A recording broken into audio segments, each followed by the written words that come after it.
Mom, you have to see what I found on my cousin's phone. It's something bad. What is it, honey? I answered, a knot of fear already tightening in my stomach. My niece added, Auntie, do you promise you won't tell anyone? In that moment, I took the phone from my daughter's hand, and what I saw made me call the police immediately. Welcome to Velvet Vendetta. My name is Rachel. I'm 34 years old. I'm married to Michael, and our daughter, Lily, is my personal sunshine.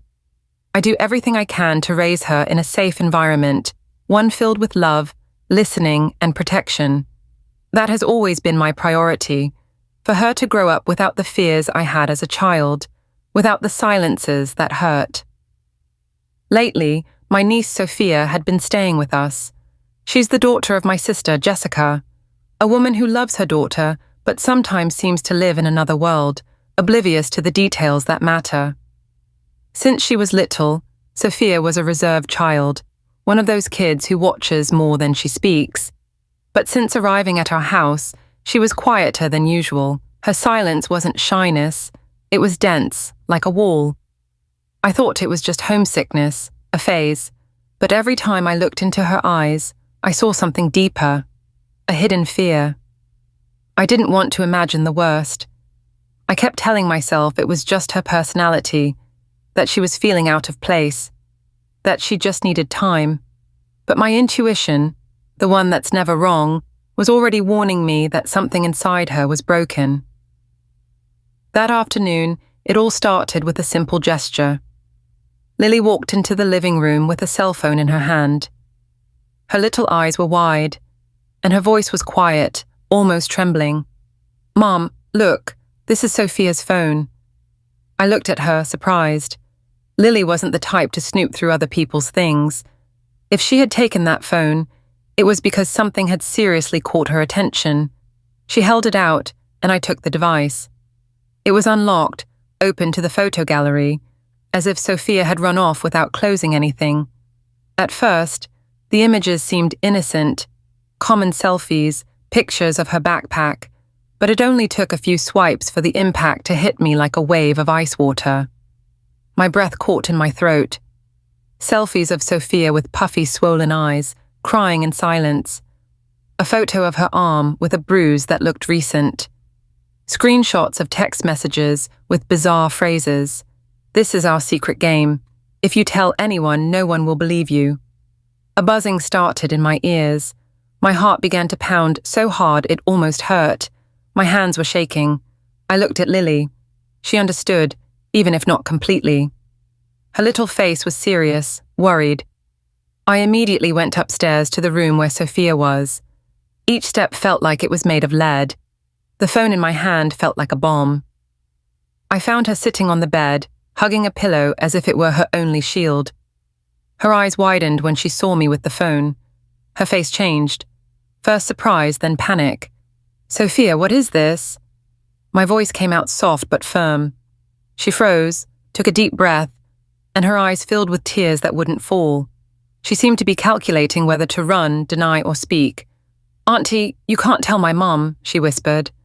That sentence sent a shiver down my spine. The little girl didn't want her own mother to know. I knelt to get to her level. Why? Did someone hurt you? She didn't answer, just lowered her head. The silence was heavier than any words. Lily appeared at the door, approached slowly, squeezed my hand with her small one, and said in a voice that broke me, Mom, you're going to help her, right? I looked at her. Yes, I was going to help her. But I had to do it carefully. I couldn't be rash. Something told me that every single move mattered. I took the phone again. My fingers moved quickly. I started exploring other folders while Sophia stared at the floor. Some messages were deleted, but others were still there. Codes, strange emojis, late-night timestamps, screenshots, blurry photos, small pieces of a puzzle that was starting to form on its own. I took a deep breath and sat down next to Sophia. I could feel her body tense, as if she were expecting to be scolded. Do you want to tell me who this person is? I asked softly. She trembled. Her lips moved, but no sound came out. He said if I told anyone, nobody would believe me. That phrase cut me like a razor. I didn't need a name. I had heard that line before, in other stories. On the news, it was a pattern, and now it was standing right in front of me, in the flesh. She hadn't said it was a man yet, but I already knew there was a secret there. A big one, a dark one. And I was going to uncover it, with patience and with courage, because there is no silence so thick that it can't be broken. I didn't sleep at all that night. Between watching Sophia sleep on a mattress next to my bed and reviewing the contents of that phone over and over, I felt like the floor of my home had split in two. There were still no names or definitive proof, but every photo, every screenshot, every detail was screaming at me. Something very wrong is happening here, and the worst part was not knowing how far it had gone. How many times had she cried alone? How long had this been going on? And why hadn't anyone done anything? The next morning, Michael took Lily to school. I used that moment to talk to Sophia calmly, without interruptions. I brought her a glass of chocolate milk and sat beside her. Her shoulders were still tense, as if her body lived in a constant state of high alert. "Did you sleep okay?" She just shrugged without looking at me, but she held the glass tightly, as if clinging to that small routine was the only way to keep going. "I saw everything, Sophia. The pictures, the messages. I don't want to force you to do anything, but I need to understand. To protect you, I need to know." She was silent for a few seconds, her eyes fixed on the floor, and then she murmured, "Are you going to send me away too?" "Of course not. Why would you think that?" "Because he told me if I made things up, I'd end up all alone, that everyone would turn their back on me. Even you." My chest tightened as if I'd been punched in the heart. I took a deep breath, swallowing my tears. I couldn't show weakness. She needed me to be strong, someone to tell her, "You are not alone, and you never will be." "Tell me something. Do you trust me?" She hesitated. Her gaze was still lost, but after a few seconds, she nodded. "Then let me help you, please." I picked up the phone again. I asked her to show me where she had saved the audio files. With trembling hands, she unlocked a hidden, password-protected folder. She typed slowly, looking around as if she was still expecting to be punished. And there they were, several audio files. A deep masculine voice, almost a whisper, trying to sound sweet, but there was an undercurrent that chilled me to the bone. Every phrase was like a gentle poison disguised as a game. "This stays between us, okay? You know this is just our way of playing. Don't be scared. But if you tell, nobody will believe you." Sophia flinched just hearing it, hugging the pillow tighter. Her eyes welled up, but she didn't cry, as if she had already run out of tears from crying so much before. My stomach turned. My palms were sweating. The voice wasn't perfectly clear, but the tone, that intonation, that way of speaking, I had heard it before. A stifled laugh at the end of one of the audios, a familiar verbal tick, and then I knew. "Sophia, do you recognize that voice?"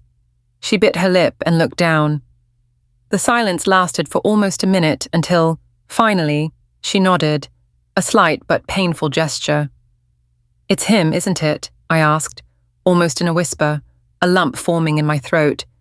She answered only with her eyes full of shame, fear, and relief. And then I understood everything. She didn't have to say the name. I already knew who it was. The only question that remained was, why had Jessica ignored all of this? And what else was she willing to ignore? I woke up in the middle of the night to a strange noise. At first, I thought it was coming from the street, but then I realized it was coming from my niece's room. I got up silently. The house was dark, with just a sliver of moonlight coming through the living room window. I crept to her bedroom door, which was slightly ajar. I heard muffled sobs, a desperate, choked-back cry. I hurried in, opening the door carefully. "Sophia, what's wrong, sweetie?" She tried to hide her face with the pillow, but she was trembling. I knelt by the bed, slowly moved the pillow, and saw her red-rimmed eyes, her tear-soaked face, her trembling lips. It's nothing, Auntie. Nothing. Of course, it's something. You're crying. Tell me what happened. She hesitated, glancing toward the door, as if someone might walk in at any moment. Then her eyes met mine and she said, "It was just a nightmare, that's all." I hugged her tightly, but her body was still shaking. It wasn't just a nightmare. The next day, after dropping her at school, I came home with that same heavy feeling in my chest. Something was off. She was different, even quieter. She avoided talking about her mom, and whenever someone brought it up, she'd change the subject or walk away. It was later that afternoon, while scrolling through my phone, that I noticed a browser tab open that I hadn't left there. It was the video history. Someone had watched a kid's channel and then opened the messaging app. I thought it was strange. "Sophia, did you use my phone today?" She froze. "Just for a little bit. I wanted to watch cartoons." I nodded, but something didn't feel right. I went into the app. In the list of recent chats, I saw a blurry video thumbnail I didn't recognize. I opened it. It was a video of Sophia, secretly recorded. Her face appeared for a few seconds. She was in a dark place, crying, trying to pull away. I could hear a man's voice in the background. "Stay still, just for a minute, it'll be over soon." My stomach lurched. I closed the video immediately. My heart was pounding like a drum. I couldn't breathe. My hands were sweating. "Sophia." "Who is Mark?" She went pale. "Nobody, just a friend of my mom's." "And did he do that to you?" I asked, holding back tears. She looked down. Silence. And then she nodded. My world came crashing down. I ran to the bathroom and threw up. My whole body was shaking. I called the police and told them everything. They sent a patrol car immediately. Sophia looked at me, terrified. "Are they going to take me away?" "No, sweetie, they're going to protect you now. No one is ever going to hurt you again." When the officers arrived, I handed them my phone with the video. One of them stepped away to talk to his sergeant. Another asked us to wait. A short time later, someone knocked on the door. It was Jessica. She walked in smiling, as if nothing was wrong. "Hi, I'm here for Sophia. I forgot to tell you, but she's staying with me tonight." We all stood in silence. The officer took a step forward. "Ma'am, can we speak with you outside for a moment?" She looked surprised, but went outside. Minutes later, I heard her screaming. "That's a lie. Mark would never do that." The officer replied calmly, "We have proof, ma'am, and the child has confirmed it." That night, Jessica was taken in for questioning. So was Mark. Sophia slept with me, holding me tightly in silence, and I could only think one thing. This was just the beginning, but I was going to see it through to the end for her, because now she was my reason for living, and no one was ever going to hurt her again. The next morning, I left the house with my heart racing and the phone in my hand, feeling like I was carrying a bomb. Jessica didn't try to stop me. She just stood in the doorway, hugging herself, with sunken eyes, pale skin, and the face of someone who already knows they've lost something precious. At the police station, everything felt cold and mechanical, the hum of the air conditioning, the clicking of pens. But inside me, everything was chaos. The officer who took my statement was uncomfortably formal, as if this were just another case file. "How did you obtain the contents of the cell phone?" he asked. Her daughter showed it to my daughter. I thought it was strange, so I checked it. It was all there, disturbing drawings, audio clips of her crying and begging him not to tell her mom, photos with bruises, and even a video where she's locked in a closet, saying Uncle would get angry if she talked. He reviewed the material in silence. When he got to the images, his brow furrowed and his expression hardened. "This is serious. We're going to have to contact Child Protective Services. The girl needs to be interviewed with a specialist present." I nodded, holding back a sob. I signed papers. They took my name down. They took the phone as evidence. In that moment, I knew there was no turning back. That afternoon, they came for Sophia at school. A psychologist accompanied us. She was nervous, clinging to my arm, her gaze fixed on the floor. I told her everything was going to be okay.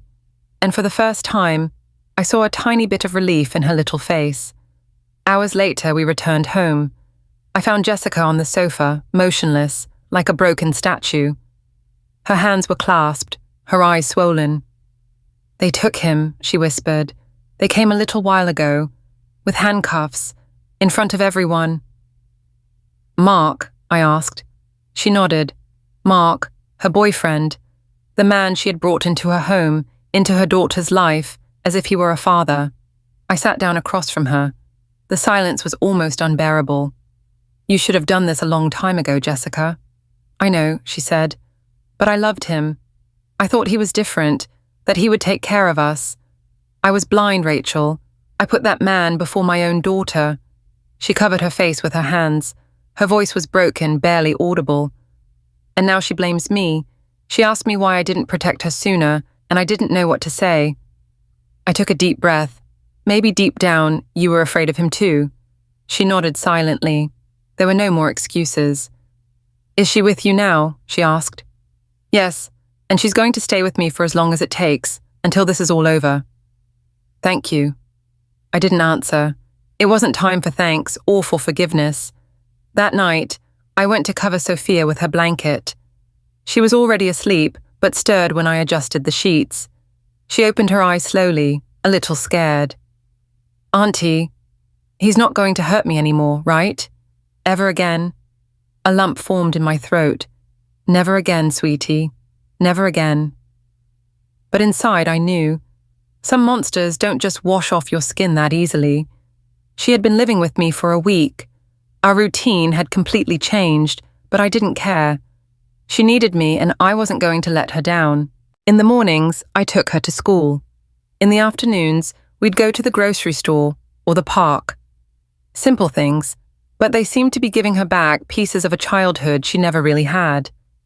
The first few nights, she would wake up terrified, calling for her mom, saying she heard noises. She slept wrapped in my arms.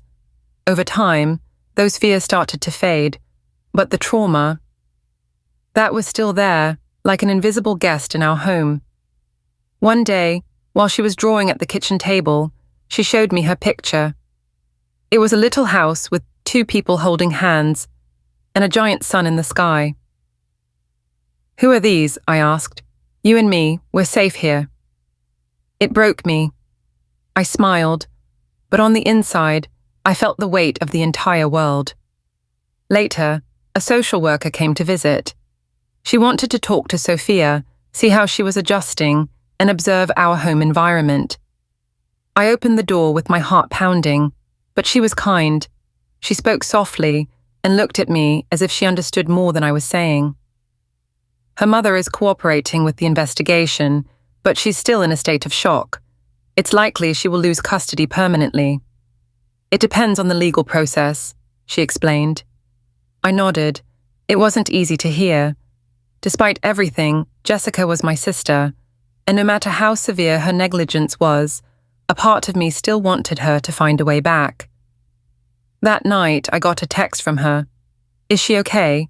Tell her to send me a voice note, just so I can hear her voice." I showed the message to Sophia. She thought for a few seconds, then shook her head. "I don't want to talk to her yet." "Okay, you don't have to." She looked down and whispered, "She let him hurt me." I stayed silent because deep down, I didn't know how to explain it either. Sometimes, the thing that hurts the most isn't what was done to us, but who allowed it to happen. In the following days, Jessica called me twice. I didn't answer.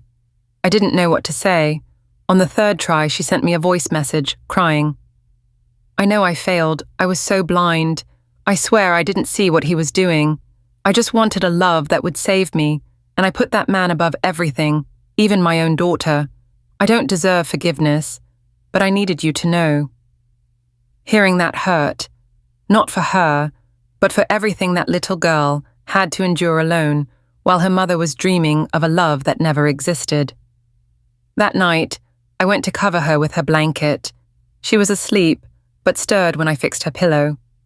She opened her eyes just a little, still scared. "Auntie, he's not going to hurt me anymore." "Never again, my love. Never again." She smiled a little and turned over. Before I left the room, she whispered, "You're my home now." And it was in that moment that I understood. This wasn't about what I had lost by helping her. It was about everything she could get back if I just didn't let go, and I wasn't going to let her go. On the social worker's second visit, I knew something had changed. She sat on the sofa, opened her folder of reports, and looked at me like someone trying to prepare the ground before dropping a bomb. Her expression wasn't neutral. It was that mix of professionalism and compassion you only see when bad news is coming. "The judge on the case has requested a re-evaluation of the temporary custody. Jessica is appealing," she said cautiously, as if measuring each word could soften the blow. I felt the blood drain from my face. My breathing became shallow. I gripped the arm of the sofa. "She wants to get her back. She's trying, but she's still unstable.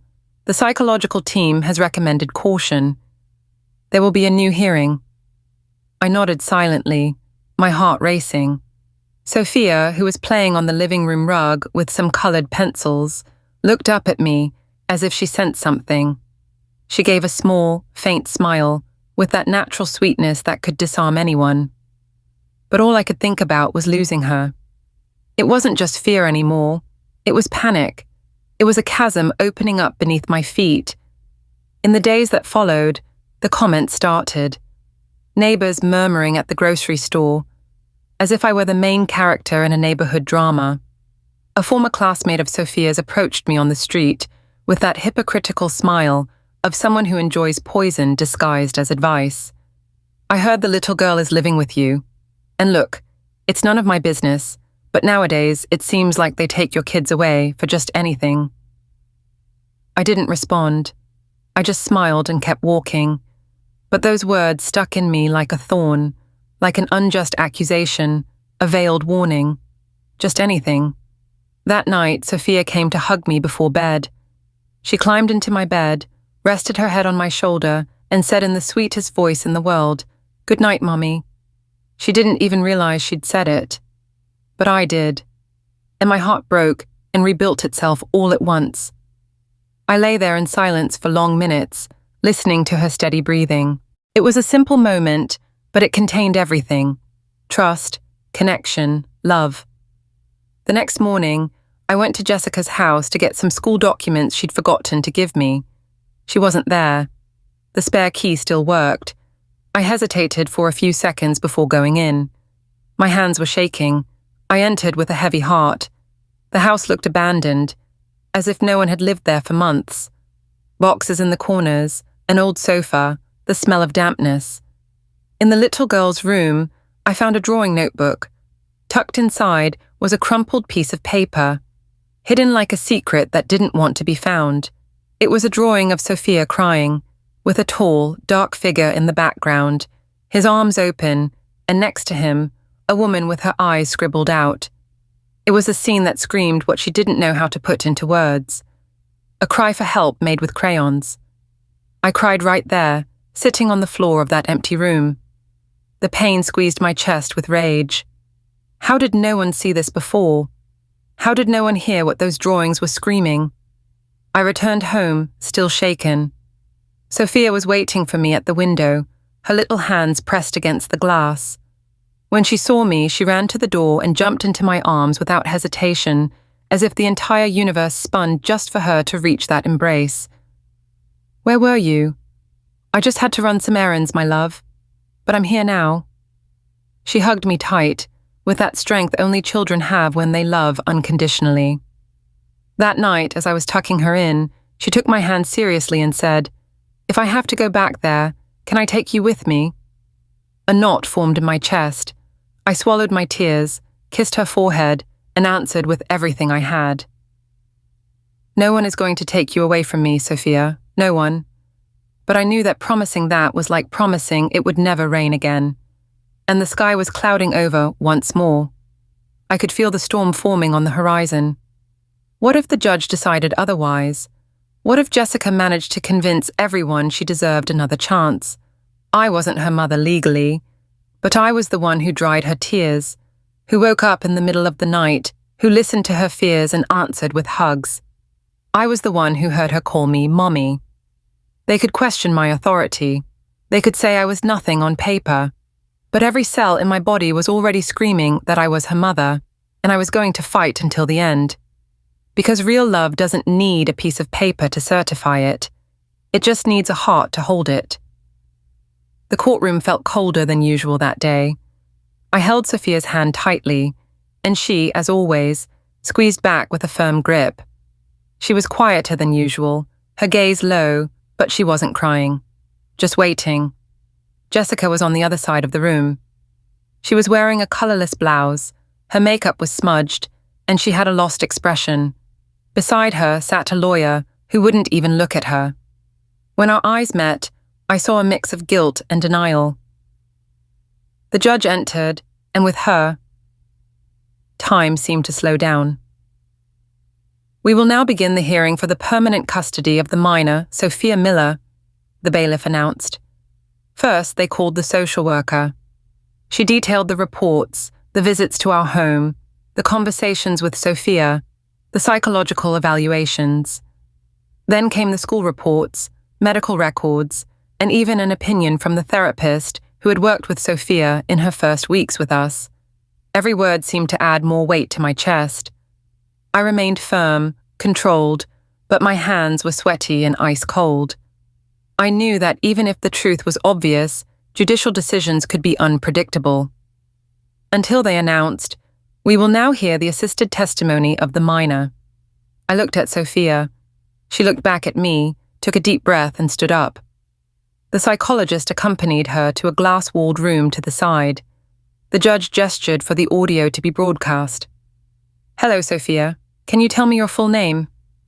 "Sophia Miller." "How old are you?" 6, but I'm turning 7 next month." "That's wonderful. And who do you live with now?"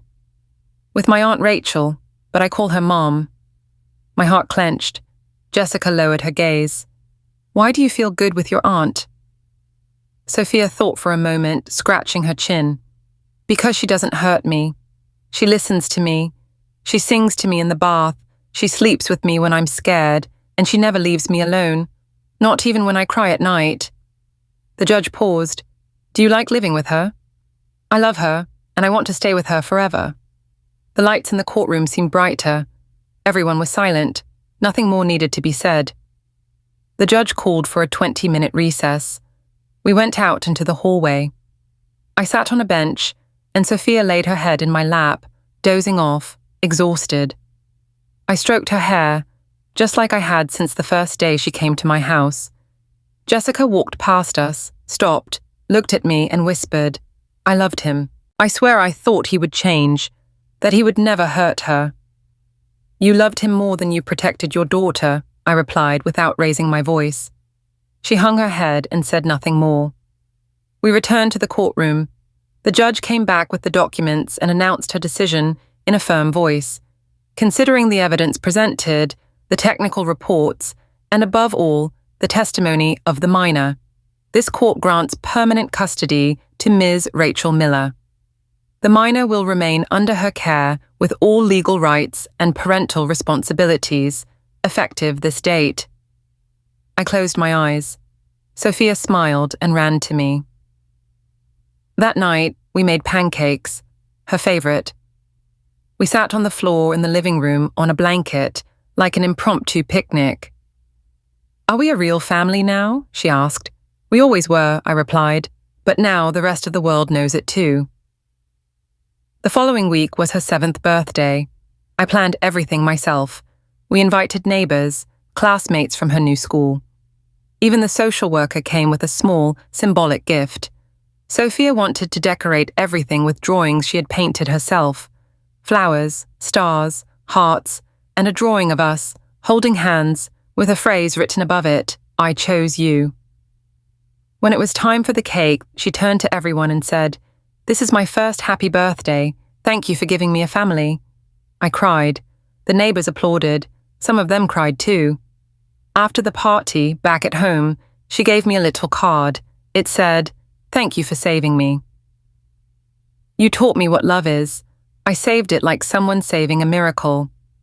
Today, our home is small, but it has everything. Love, patience, toys everywhere, drawings on the refrigerator, and the echo of a child's laughter filling every corner. Sometimes I still hear malicious comments, people who don't understand, people who judge. But there are also those who recognize what we have. And me? I keep going, because I learned that being a mother isn't a title. It's a choice you make every single day. Sophia now sleeps peacefully, and when I look at her, all I can think is, every single tear was worth it.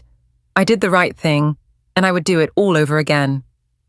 Now, tell me, if you were in my shoes, what would you have done? Have you ever faced a situation like this?